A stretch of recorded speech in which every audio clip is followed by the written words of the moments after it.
வணக்கம். சுப்ரீம் செய்திகளுக்காக இரா செல்வமணி. இன்றைய முதன்மை செய்திகள். வீடூர் அணை திறப்பு, சங்கராபரணி ஆற்றில் உள்ள தடுப்பணைகளில் நீர் வழிந்தோடும் ட்ரோன் காட்சி.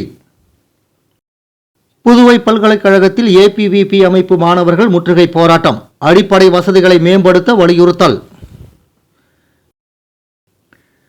லாஸ்பேட்டை அருள்மிகு சிவசுப்பிரமணிய சுவாமி கோவில் கந்தசஷ்டி விழா. முன்னாள் சபாநாயகர் சுவாமி வழிபாடு. வீடூர் அணை திறப்பு காரணமாக சங்கராபரணி ஆற்றில் உள்ள தடுப்பணைகளில் நீர் வழிந்தோடும் ட்ரோன் காட்சிகள் வெளியாகியுள்ளது. வடகிழக்கு பருவமழை காரணமாக கடந்த சில நாட்களாக தமிழகம் மற்றும் புதுச்சேரியில் கனமழை பெய்து வருகிறது.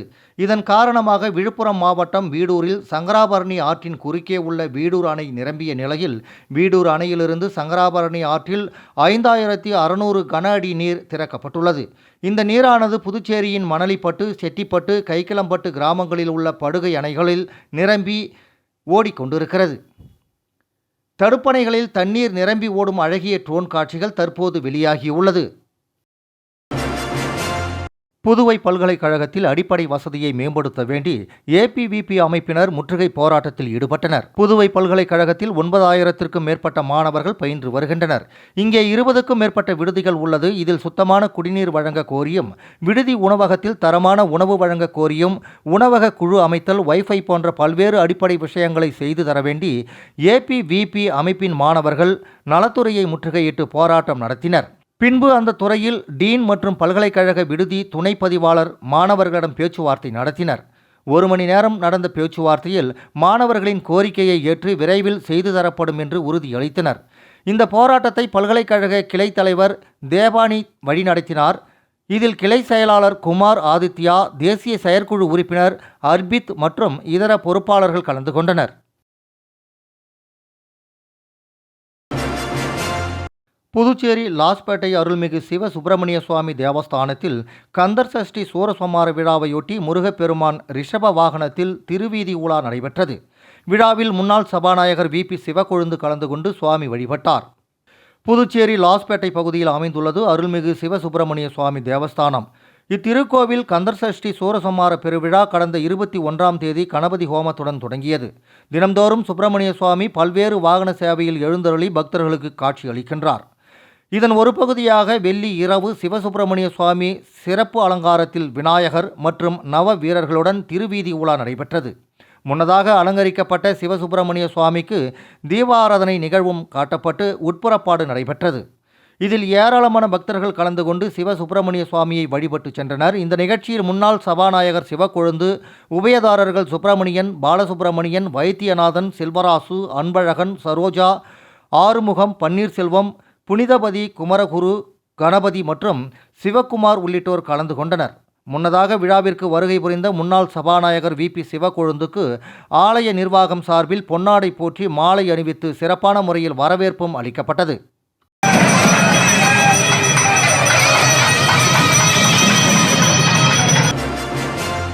காரைக்கால் அருகே புதுச்சேரி அரசு பேருந்தும் மற்றும் மாணவர் இலவச பேருந்தும் மோதிக்கொண்ட விபத்தில் லேசான காயத்துடன் மாணவி அரசு மருத்துவமனையில் சிகிச்சை பெற்று வருகிறார். புதுச்சேரி மாநிலம் காரைக்கால் மாவட்டத்தில் உள்ள அம்மாள் சத்திரம் பகுதியில் இன்று காலை காரைக்காலிலிருந்து நாகப்பட்டினம் செல்லும் புதுச்சேரி அரசு போக்குவரத்து கழக பேருந்து மற்றும் அரசு பள்ளி மாணவர்கள் இலவச பேருந்து மோதி விபத்துக்குள்ளானதில் பேருந்தின் வலது பக்க கண்ணாடி உடைந்து மாணவர் பேருந்தில் பயணம் செய்த மாணவிக்கு காதில் லேசான காயம் ஏற்பட்டது. உடனடியாக அக்கம்பக்கத்தினரால் ஆம்புலன்ஸ் வரவழைக்கப்பட்டு மாணவியை மீட்டு காரைக்கால் அரசு மருத்துவமனையில் சிகிச்சைக்காக சேர்த்தனர். அங்கு அவருக்கு மருத்துவர்கள் முதல் உதவி செய்து வீட்டிற்கு அனுப்பி வைத்தனர். இந்த நிலையில் புதுச்சேரி அரசு போக்குவரத்து கழக பேருந்து மற்றும் மாணவர் இலவச பேருந்து மோதிய சம்பவம் குறித்து போக்குவரத்து போலீசார் விசாரணை மேற்கொண்டு வருகின்றனர். நீதிமன்ற உத்தரவுப்படி 5% பென்ஷன் தொகையை வழங்க மறுக்கும் அரசு நிதி உதவி பெறும் பள்ளி மற்றும் அதற்கு துணை போகும் கல்வித்துறையை கண்டித்து 3 கட்ட போராட்டங்கள் நடத்தப்போவதாக பென்ஷனர்கள் சங்கம் அறிவித்துள்ளது. புதுச்சேரி அரசு நிதி உதவி பெறும் பள்ளியான பாத்திமா மேல்நிலைப் பள்ளியில் பணிபுரிந்த 47 ஆசிரியர்கள் பணி ஓய்வு பெற்றனர்.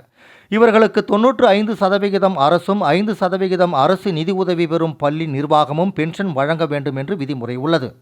இந்த நிலையில் 95% பென்ஷன் தொகையை அரசு வழங்கி வரும் நிலையில் 5% பென்ஷன் தொகையை அரசு நிதி உதவி பெறும் பள்ளி வழங்காமல் மறுத்து நீதிமன்றம் சென்றது. இந்த வழக்கை விசாரித்த உயர்நீதிமன்றம் 5% பென்ஷனை வழங்க வேண்டும் என்று 2023 உத்தரவிட்டது. ஆனால் நீதிமன்ற உத்தரவுப்படி அரசு நிதி உதவி பெறும் பள்ளி 5% பென்ஷன் தொகையை வழங்காததால் 95% பென்ஷன் வழங்கிய அரசும் நிறுத்திவிட்டது. இது தொடர்பாக இன்று செய்தியாளர்களை சந்தித்த பென்ஷனர்கள் சங்க தலைவர் மார்ட்டின் கென்னடி, நீதிமன்ற உத்தரவுப்படி அரசு நிதி உதவி பெறும் பள்ளி 5% பென்ஷன் தொகையை உடனடியாக வழங்க வேண்டும். ஏற்கனவே அரசு வழங்கி வந்த 95% பென்ஷன் தொகையை விரைந்து வழங்க வேண்டும் என வலியுறுத்தி வருகின்ற 28ஆம் தேதி கல்வித்துறை முன்பு கண்டன ஆர்ப்பாட்டமும், நவம்பர் 4ஆம் தேதி பாத்திமா மேல்நிலைப் பள்ளியை முற்றுகையிடும் போராட்டமும், இதனை அடுத்து 8ஆம் தேதி பேராயர் இல்லம் முன்பு கண்டன ஆர்ப்பாட்டமும் நடத்தப்போவதாக தெரிவித்தார். பேட்டியின் போது சங்க நிர்வாகிகள் ஆல்பர்ட், மார்ட்டின், சின்னப்பன், ஜோசப், வேணு, அழகிரி, தாஸ் மற்றும் ராஜாராம் ஆகியோர் உடனிருந்தனர். கல்வித்துறைக்கும் முதல்வருக்கும் கல்வித்துறை அமைச்சருக்கும் கவர்னர் அவர்களுக்கும் வைக்கின்ற கோரிக்கை, கோர்ட்டு உத்தரவுப்படி நிர்வாகத்திடமிருந்து 5% பணத்தை வாங்கி எங்களுக்கு 100% பென்ஷனை கடந்த 2 வருடங்கள் நிறுத்தி வைக்கப்பட்டிருக்கக்கூடிய அந்த 100% பென்ஷனை வழங்க வேண்டும்.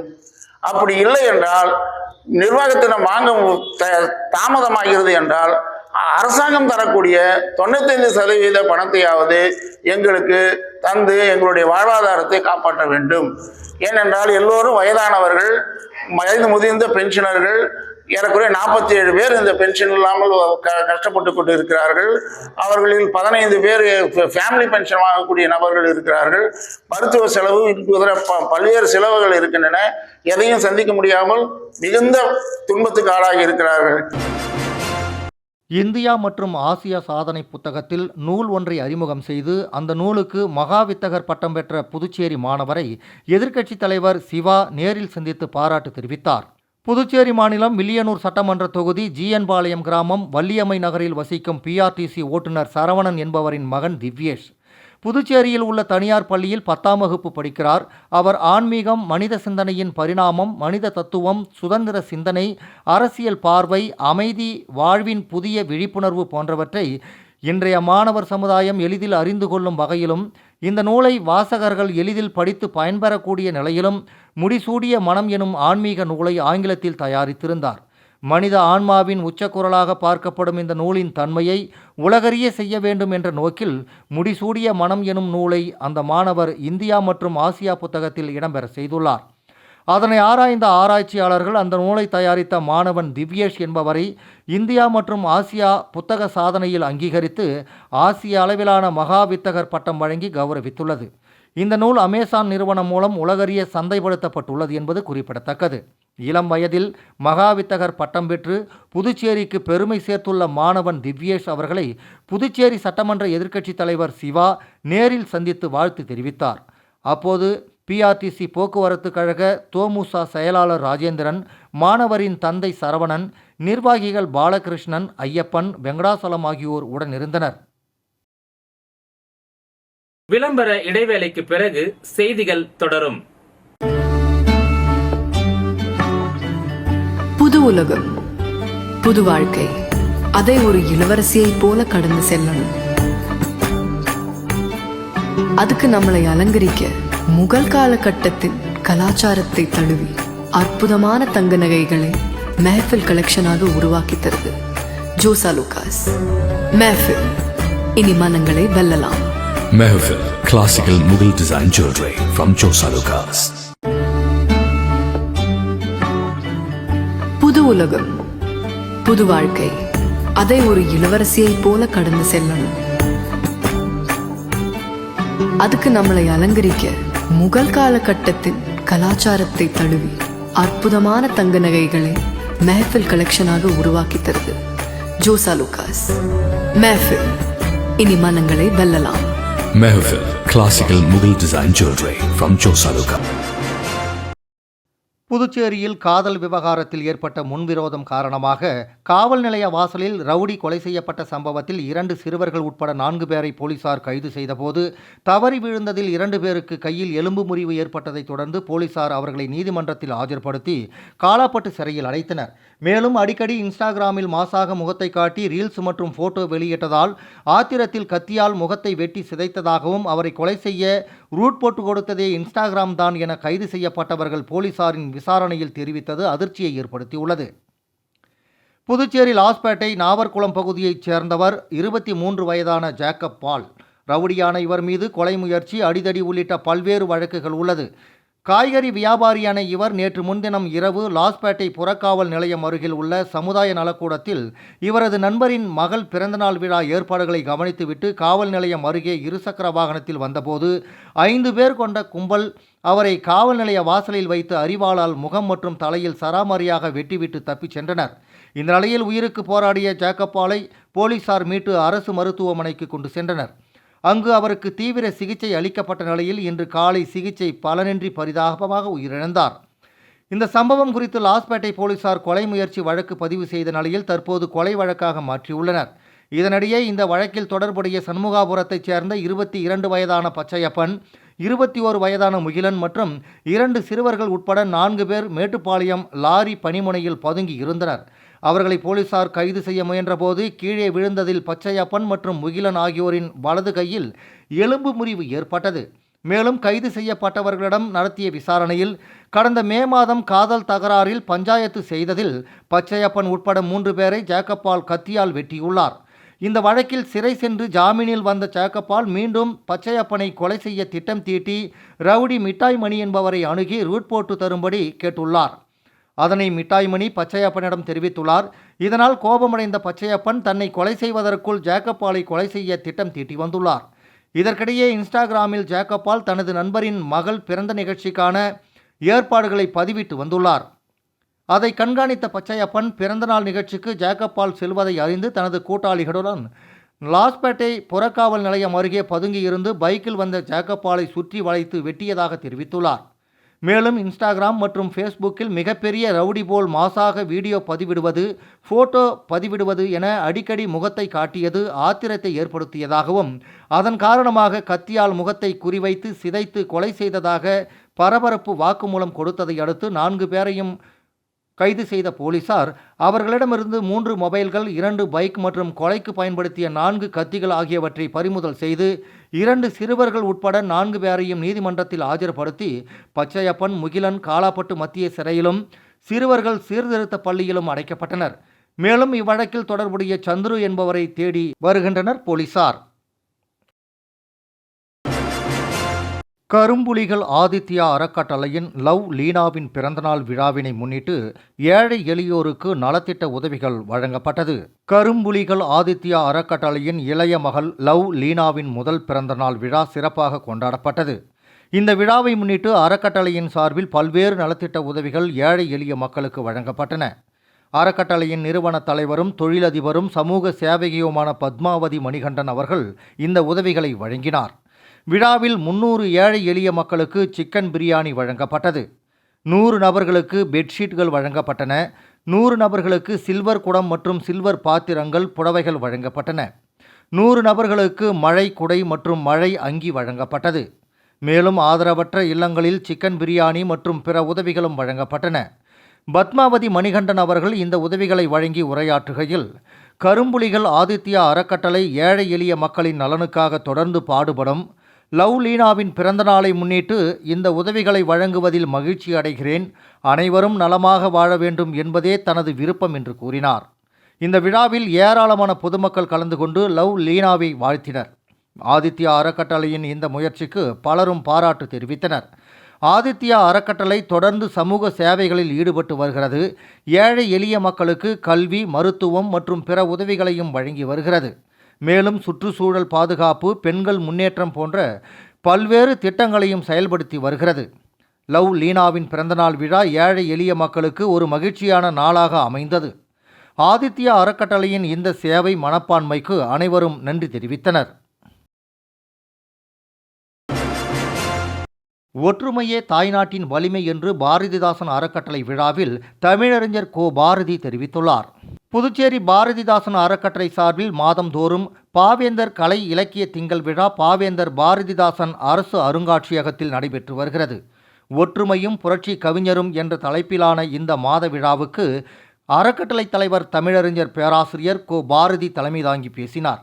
அப்போது அவர், மாந்தருக்குள் ஒற்றுமை இருந்தால்தான் மேன்மை அடைய முடியும் என்று பாவேந்தர் பாரதிதாசன் தம் படைப்புகளில் வலியுறுத்தி உள்ளார். ஒற்றுமையே தாய்நாட்டின் வலிமை என்பதால் வேற்றுமை எண்ணங்கள் வளராமல் பார்த்து கொள்ள வேண்டும் என்று அவர் பேசினார். விழாவுக்கு செயலர் தொண்டுச்சுடர் வள்ளி, இசைச்சுடர் கிருஷ்ணகுமார், கலைமாமணி டாக்டர் சன் நமச்சிவாயம், கடலூர் பாவலர்கள் தங்கம் சுதர்சனம், அருள் ஜோதி, மதுரை கலிய பெருமாள், மௌத்தார்கன் ராஜாராம், சயு பேச்சாளர் தமிழால் என்கிற ஜெயந்தி ராஜவேலு, பாவலர் சரசா, தொண்டுசுடர் லட்சுமி தேவி, தொண்டுச்சுடர் மீனாட்சி தேவி கணேஷ், பாவலர் வேல்விழி சிவக்கொழுந்து ஆகியோர் முன்னிலை வகித்தனர். மேலும் முற்றும் அறுத்தெறி வேற்றுமை முட்கம்பி என்ற பாவேந்தர் பாரதிதாசன் அவர்களின் கவிதை வரியை தலைப்பாக கொண்ட ஒற்றுமை நாள் கவியரங்கம் நடைபெற்றது. இதில் தமிழ்நாடு புதுச்சேரியைச் சேர்ந்த 60 கவிஞர்கள் கலந்து கொண்டு கவிதை வாசித்தனர். படைப்பாளி ரமேஷ் பைரவி, பாவலர் மதன், பாவலர் பொய்யாது ஏகாம்பரம் ஆகியோர் கவியரங்க ஒருங்கிணைப்பு பணியை ஆற்றினர். முன்னதாக தேசிய விருதாளர் மண்ணாங்கட்டி வரவேற்புரையாற்றினார். நிறைவில் பாவலர் சரசுவதி வைத்தியநாதன் நன்றி தெரிவித்து பேசினார். பூரணாங்குப்பம் முழியான்குளம் சீரமைப்பு பணிக்கு லுமினா டேட்டா மேட்டிக்ஸ் நிறுவனம் சார்பில் ரூபாய் 20 லட்சம் CSR நிதி வழங்கப்பட்டது. புதுச்சேரி மாநிலம் பூரணாங்குப்பம் கிராமத்தில் 400 ஆண்டுகள் பழமை வாய்ந்த முழியான்குளம் பூரணாங்குப்பம் தனசுந்தராம்பாள் சேரிட்டபிள் சொசைட்டி NGO ஏற்பாட்டில் சில NGOக்கள், கம்பெனிகள் மற்றும் பூரணாங்குப்பம் கிராம பொதுமக்கள் ஒத்துழைப்புடன் சீர் செய்து கொண்டிருக்கிறது. இதில் Puducherry Lumina Datamatics company ஜெனோமாரன் பில்டர்ஸ் தங்க மணிமாறன் ஏற்பாட்டில் ரூபாய் 20 லட்சம் CSR நிதி வழங்க ஒப்புக்கொண்டு அதற்கான புரிந்துணர்வு ஒப்பந்தம் புதுச்சேரி சட்டப்பேரவைத் தலைவர் ஏம்பலம் ஆர் செல்வம் தலைமையில் உழவர்கரை நகராட்சி ஆணையர் சுரேஷ்ராஜ் முன்னிலையில் டேட்டா மேட்டிக்ஸ் கம்பெனி துணைத் தலைவர் பியூஷ்குமார், கம்பெனி மேலாளர்கள் மற்றும் HR லிதியா பிரசாத், ராஜேஷ் ஜேம்ஸ், வெங்கடேசன், பிரதீப் குமார், சத்திய சுருப்படானி, மைக்கேல் இளவரசன், மணிகண்டன் ஆகியோர் முன்னிலையில் தனசுந்தராம்பாள் சேரிட்டபிள் சொசைட்டி பூரணாங்குப்பம் பனை ஆனந்தன் ஆகியோர் நேற்று மாலை ஸ்ரீ அங்காளம்மன் கோவிலில் நடைபெற்ற நிகழ்ச்சியில் புரிந்துணர்வு ஒப்பந்தம் கையொப்பம் செய்யப்பட்டது.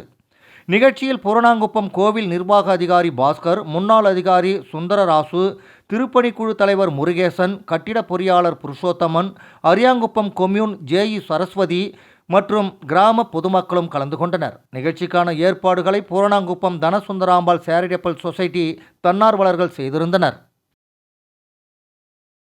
வீடூர் அணை திறப்பு, சங்கராபரணி ஆற்றில் உள்ள தடுப்பணைகளில் நீர் வழிந்தோடும் ட்ரோன் காட்சி.